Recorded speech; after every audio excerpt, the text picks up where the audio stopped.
How would you like a 15% discount to my daily email, the stack of stuff, the show notes, discounts to the conference, all of that? All you need to do is text the word show to 33777. You'll get the annual subscription with a 15% discount to my daily email. You'll get the stack of stuff, the links to the show notes, discounts to the conference, and so much more. All you have to do is text the word show, SHOW, to 33777. Text show to 33777.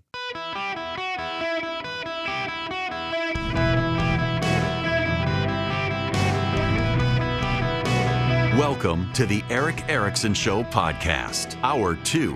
Ladies and gentlemen, boys and girls, welcome. It is Eric Erickson here across the United States of America. The phone number is 877-973-7425.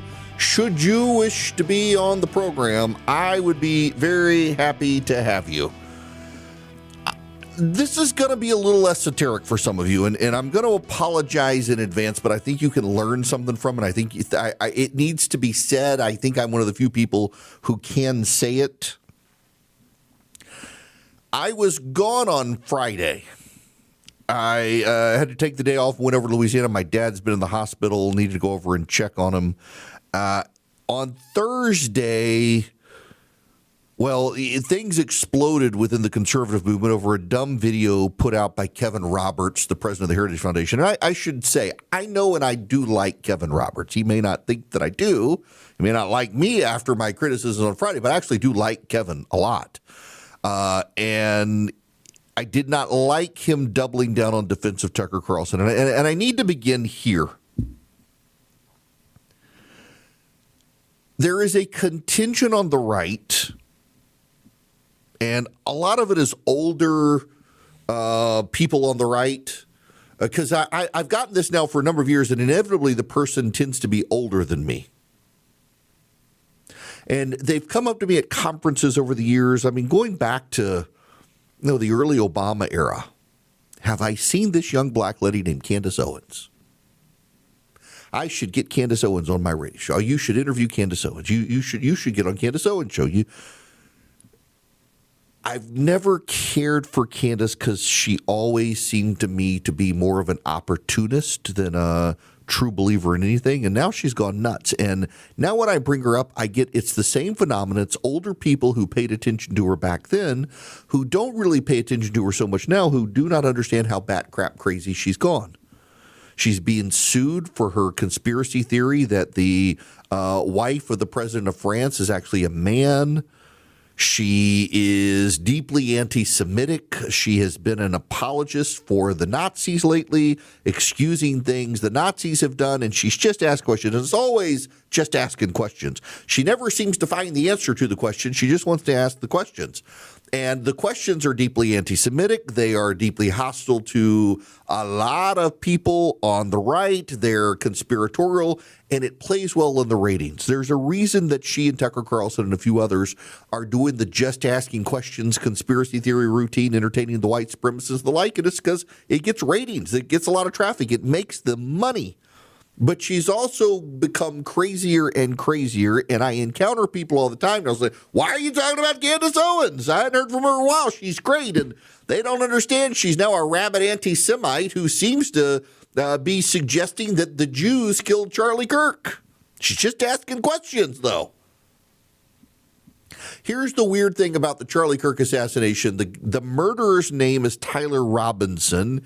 He's a deeply, deeply disturbed sexual deviant supporter of transgender rights who was radicalized by left-wing progressive orthodoxy, according to the investigators in his case, and decided he needed to kill Charlie Kirk because his level of hate couldn't be reasoned with, and that level of hate was Charlie Kirk's opposition to transgenderism because Tyler Robinson was having a sexual relationship with another man who was transitioning to become a woman. And what Candace Owens and others of her ilk have done is suggest actually it was the Jews. So they have dismissed the transgender progressive radical to blame it all on the Jews. which is wild because the assassination of Charlie Kirk by a transgender advocate came only a couple of weeks after another transgender advocate locked a bunch of kids in a church and tried to gun them down in Minnesota. But let's pay no attention to what's actually happening. Let's spin conspiracy theories about the Jews. And then there's Tucker Carlson. Your mama watched Tucker Carlson on Fox News, and she thinks he's a sweet young man and has not paid attention to Tucker Carlson's rabid anti-American propaganda ever since. He has tried to mainstream an apologist for Hitler who believes Winston Churchill's the bad guy. He went to Moscow and praised Moscow as safer than anywhere in America and how great Moscow is, and interviewed Vladimir Putin. He has claimed that Hamas is really just a political group, not a terrorist entity. And now he's had on Nick Fuentes, who you probably, hopefully, have not heard of. But Nick Fuentes is a world-renowned anti-Semitic white supremacist troll who lives in Chicago, probably in his mama's basement, and does these wild podcast rants where he's very, very funny, but makes it all about the Jews. He's dismissed the Holocaust. He laughed about what happened on October 7th in Israel. He has propagandized for Hamas, and Tucker Carlson had him on and asked him very softball questions. Also, Nick Fuentes has streamed gay porn on his live stream by accident and blamed Mossad. He's apparently gay. He actually has told young men that there's nothing gayer than being in love with a woman. Just weird stuff. So Tucker Carlson had him on. Now, the Heritage Foundation used to sponsor Tucker's podcast. Ironically, they stopped sponsoring it after Donald Trump went after Tucker Carlson for Tucker not liking our bombing of Iran. But Kevin Roberts on Thursday, after Tucker Carlson asked very softball interviews to Nick Fuentes, which, by the way, just as an example, in addition to attacking Jewry around the world, Nick Fuentes praised Stalin. And Carlson couldn't bother to ask him a tough question about it. So Kevin Roberts comes out. He denounces Nick Fuentes, but says they're going to stand with Tucker Carlson, that it's a bunch of globalists who are criticizing Tucker Carlson. It was a stupid attack, and my friend Dana Lash interviewed Kevin Roberts, and he clearly has not listened to what Tucker Carlson's been saying. And that's the thing here. You got to understand is a lot of people on the right who can't believe you would criticize Tucker Carlson or Candace Owens, they're not actually listening to them right now. They remember Tucker from Fox, not the present Tucker Carlson who actually blasts the United States and praises Russia. Or they remember Candace Owens when she was at the Daily Wire, not the Candace Owens who's deeply anti-Semitic and has suddenly revealed that the Nazis were the good guys in World War II sort of nonsense. Roberts clearly hadn't listened. Here's what's going on, though. There is this perverse view now that there are no enemies to the right of me. I hear this all the time now from people that we got to hold the line on the right. There can be no enemies to the right of me. The problem is there are enemies to the right of me. The anti-Semites of the right are my enemy. There are people on the right who are as woke as the progressive left are. It's just they want conservative ends instead of left-wing ends with government. Those people are not in a coalition I want to be part of. But Kevin Roberts made a decision as the new president of the Heritage Foundation to kind of double down on this no enemies to the right of me thing and do outreach to the fans of the Nick Fuenteses of the world, thinking somehow we can bring them into our coalition. And you're not going to. They're not even really conservatives. Nick Fuentes hates J.D. Vance and doesn't like the right. This no enemies to the right of me stuff is what the left did. And look what happened to the left. The left did no enemies to the left of me. And on the left, what happened was anyone who criticized the far left got shunned by the left because there are no enemies to the left. And the people who got shunned were center left, and so they were shut out of the coalition. And the left went further and further off the deep end to where now they think that boys should be in girls' sports. What's happening on the right is anyone in the center-right coalition who criticizes the far right is being shunned, and suddenly you've got more and more anti-Semites cropping up. It's a real problem. Anti-Semitism is a canary in the coal mine for Western civilization. Every time anti-Semitism rears its head, bad things happen, not just to the Jews, but to everyone else, starting with the Christians, I might add. And it's not a coincidence that many of the people who shout Christ is King actually aren't Christians. They just use it as a cudgel. But there's something else happening here. I got to point this out. I wrote about this morning. One of the reasons that these guys at Heritage and elsewhere are aligning with Tucker Carlson is because they're ascendant on the right. They're social conservatives who worked in the conservative movement for a lot of libertarian-leaning people. And they were treated as second-class citizens by the libertarian-leaning people who ran these conservative organizations. But now the real social conservatives are in charge, and it's payback time. Instead of humility and grace, they're rubbing people's noses in it that they're in charge now. And so they aligned with a guy like Tucker Carlson, who these older guys didn't like, and now it's blown up in their face. See, let me give you a dirty little secret about the conservative movement. A lot of the leaders of the conservative movement for years gave lip service to social conservative issues, but didn't really care about it. I have a lot of friends of mine on the right who will privately say they don't really care about gay marriage. Some of them, they don't even care about transgenderism. In fact, my friends at the Dispatch, many of whom are very good friends of mine. I was on Jonah Goldberg's podcast the other day. They're conservatives, but they don't really care about the traditional conservative issues like marriage and transgenderism. They've got a new trans writer there who's supposed to only talk about economic issues, but goes off on tirades regularly on Twitter over transgenderism. And you got a lot of social conservatives looking at these people thinking, y'all didn't really believe the stuff you said, did you? So you have this weird dichotomy now where the social conservatives, who were always treated as third-class citizens by much of the prevailing right, are now in charge of the prevailing right, and they're treating the other guys as third-class citizens. All of this is to say, as this all goes over your head, you're wondering, Erickson, what are you doing here? Well, everyone on the right is fighting with each other. We've allowed anti-Semitism to fester on the right. And there's been this embrace of this idea, there are no enemies to the right of me, and the people who do that are allowing the anti-Semitism to fester. If you do not police your own side, the voters will police it for you. And look what happened to the left. What's so wild is so many of these guys on the right who've embraced this idea of no enemies to the right of me are doing it because they said that's what the left did and the left won, except the left lost. They lost. They didn't win. They've lost everywhere. People hate the Democratic Party now more than they hate Donald Trump and the Republicans. And they don't like the GOP or Donald Trump, but they really hate the Democrats because the Democrats went so far left. So I'm not sure why embracing the political solutions the left did is a winner for the right. But here's another thing I've discovered. A lot of people on the right who have embraced the idea of no enemies to the right of me are actually terrible political strategists. They've never won an election in their life. They don't know how to win elections.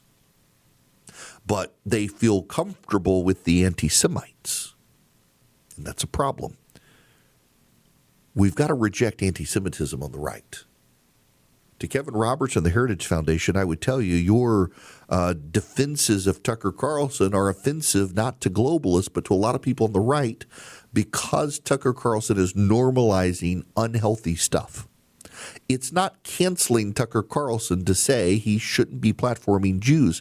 You have no obligation to watch Tucker Carlson, who continues to platforming anti-Semites who hate and blame everything on the Jews. And Tucker Carlson himself is increasingly, regularly blaming things on the Jews, including his absurd line at Charlie Kirk's funeral that did seem to imply he was trying to blame the Jews for Charlie Kirk's assassination. I don't know what's happened to him. All I can think is he's a deeply competitive person, and he decided he needs he got Ben Shapiro and the Daily Wire, and he wants their audience, and so he's decided to stir the anti-Semitism pot to try to drive a wedge between Ben Shapiro and other people. I don't understand. Here's what I do understand. There are enemies to my right and there are enemies to my left, and most of those enemies have one thing in common. They blame the Jews for everything, and I want no part of a movement that can't stand up and say anti-Semitism is bad. And I would note that some of the people who stand up and say anti-Semitism is bad, like the president of the Heritage Foundation, subsidize or lend their voice and support to those who are willing to perpetuate anti-Semitism. And I have a real hard time supporting groups and people and thinking they're really legit when they're willing to say anti-Semitism is bad, but here, cast your gauge on the people platforming the anti-Semites and don't complain about them.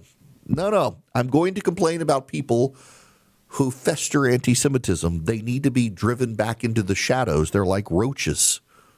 And it's time to get them back somewhere where we don't see them and hear them, and hopefully do something so that the festering stops.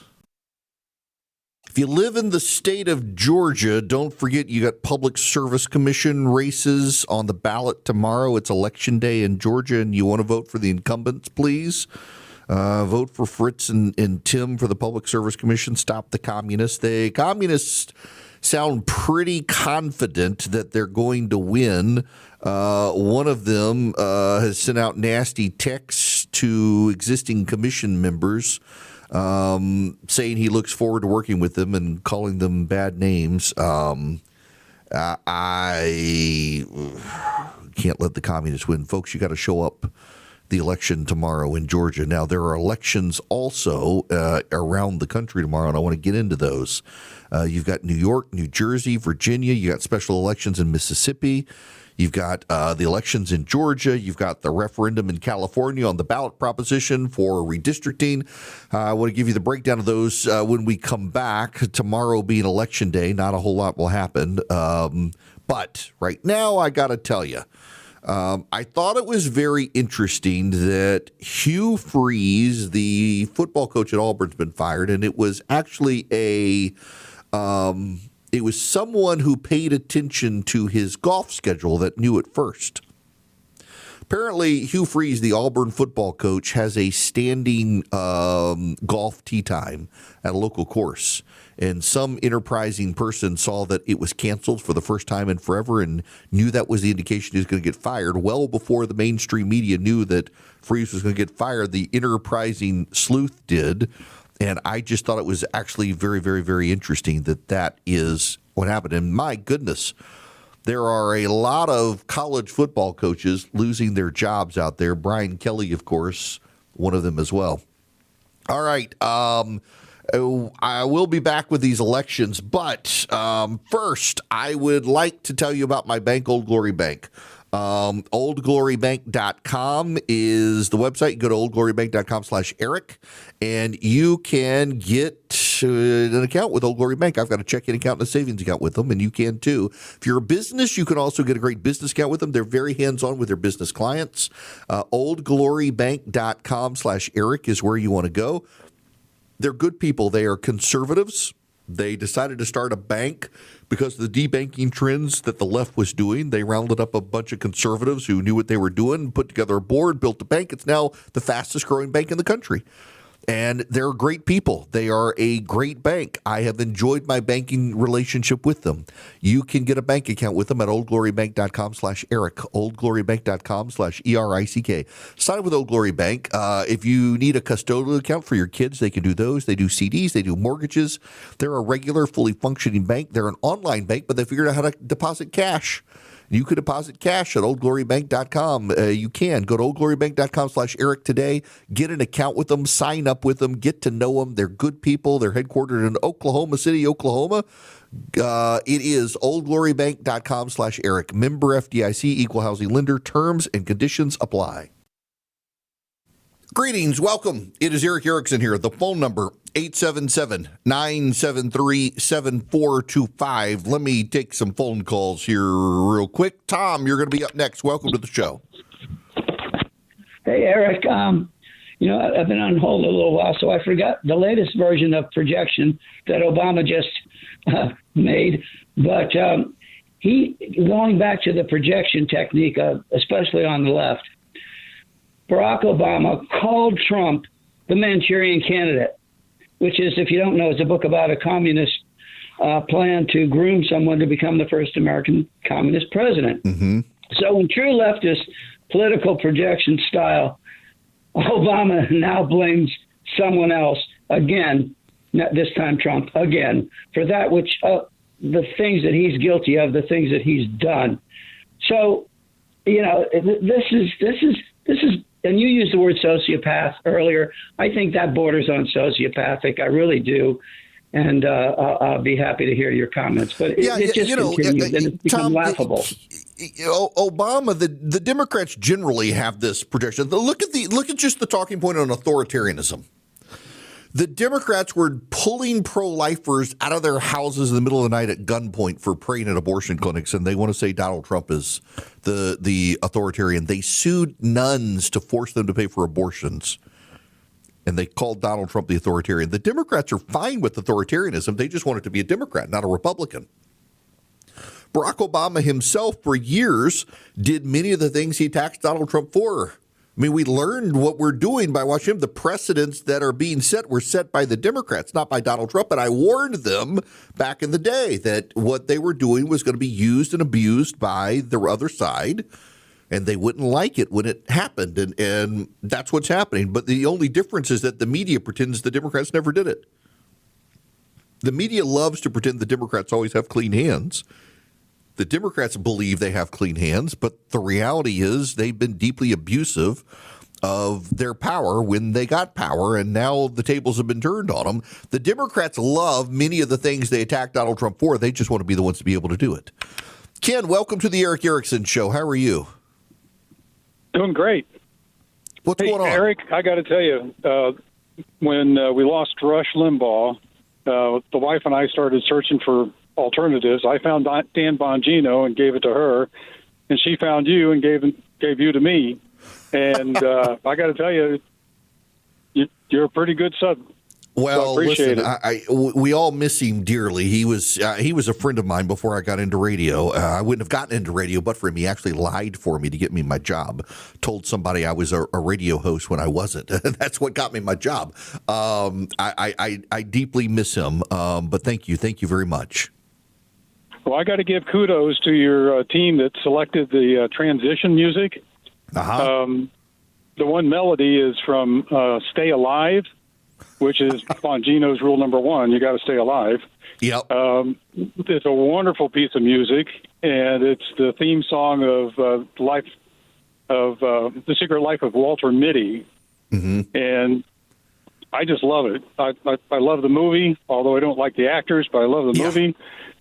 And it's great to hear it on your transition. So much. Well, look, I appreciate it. I will tell you that those are somewhat random how they do them, but I pick the music, and I'll tell you, I've got to update some of it. I have the most eclectic taste in music of probably anyone I know, other than my son. My son actually declared that good music stopped after 1850. I think it was Paganini or some composer he likes died. He likes my son. In fact, you know what? Let me do this for you, Ken, all of you. My son and my wife, they clear off the kitchen table and they set up a ping pong net. And they play very aggressive games of ping pong, my wife and my son.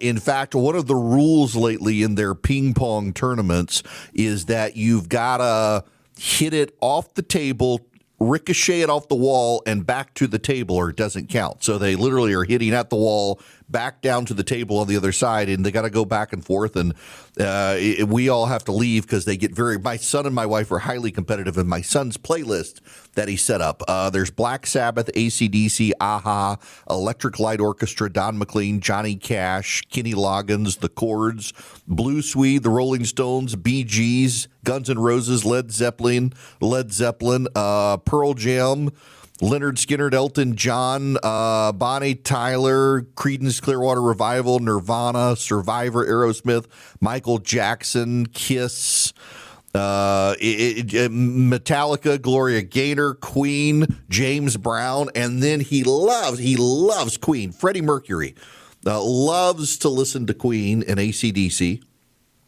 and he really loves classical music. My son, I took him to. I knew that if he saw it in person, the idea of a Mustang might fade away. And many of you are like, you know what? Let him go look at the Mustang. That's what he wants. Let him look at the Mustang. So I took him to look at the Mustang. And he's the only kid I know who would take a tape measure and measured it and realized his cello wouldn't fit. And so he decided not to get the Mustang. We went with the Hyundai Santa Fe. But he has eclectic music tastes. My tastes in music are even more eclectic than my son's. I'm not a big rap listener. Neither is my kid. I, like my son, love classical music. In fact, when I was telling my sisters the other day, my wife said, he can be kind of weird sometimes, but I love him. My sister's like, he is you. He is actually you. He is your son. And he is. And I had tastes very much like him. I'm listening to a lot of Matt Mason lately. Really like his new album. I was supposed to go to his concert on Saturday night. Wound up going to see my parents instead. But my music is Beethoven, Vivaldi, Mozart, Pearl Jam, Nirvana, and a lot of very modern stuff. In fact, Mumford & Sons, I've downloaded, Saint Motel, Tame Impala, Youngblood, Mondo Cosmo. I really like Mondo Cosmo. Pearl Jam, All Time Low, the Strumbellas, Need to Breathe. I listen to a lot of modern rock. Judah and the Lion is in there. The Lumineers is in there. The Head and the Heart I absolutely love. I've got a lot of modern rock. If you listen to my transition music on the show, it's the songs that I picked out that have at least 15, 20 seconds of music playing without words so that we use it. And I try to do the most modern stuff that I listen to. Very little of it is it old. And it's time probably to update it and bring in even newer stuff. I really, really like more modern alt-rock stuff. And then there's some countryers like Zach Bryan. Big fan of Zach Bryan. Love his music. Reba McEntire, my gosh, I love that woman's voice. Old country music. Sad my kids can't hear Garth Brooks because he isn't on really any streaming services other than Amazon. But anyway, random note here. Every program director in America is going to shoot me for talking about music instead of getting on with the news of the day. So I should move on to the news of the day. But I appreciate the kind words. Thank you very much. And yes, you all should know that your host has the most eclectic musical taste of anyone. When I was a small child, like my son is today at 16. In fact, when I was at 16, I loved and I still love classical music. There was an article a while back in the New York Times from some woman who was complaining about Beethoven and how so many orchestras and symphonies make you play Beethoven's Ninth Symphony. And how appalled she was because in playing the Dead White Men, she said, we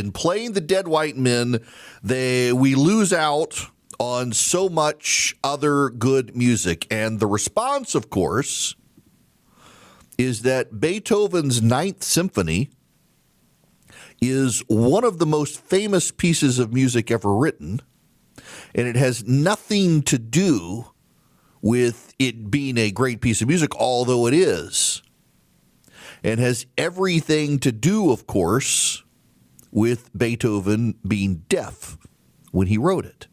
And if you can't understand the significance of Beethoven writing this incredible piece of music while completely deaf, that if it sails over your head and you think we play it because he was a white guy, instead we play it because he's a genius. There's something really broken with you if you can't understand it. I mean, the Ninth Symphony is one of the most famous pieces ever written because Beethoven was deaf when he wrote it. Y'all all know the Ninth Symphony. It's absolutely one of the most. In fact, you sing variations of it in church, the Ode to Joy.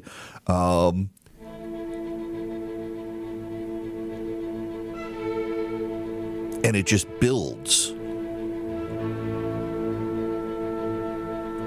And it builds into something incredible. And you listen to this, and you got to understand, he wrote this deaf.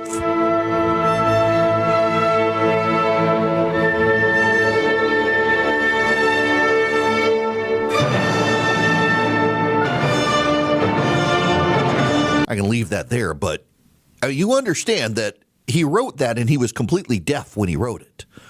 And that should blow your mind, that it is worthy of playing and embracing because he was a genius. He was and he had to work at it. Unlike Mozart, it came very easy to Mozart.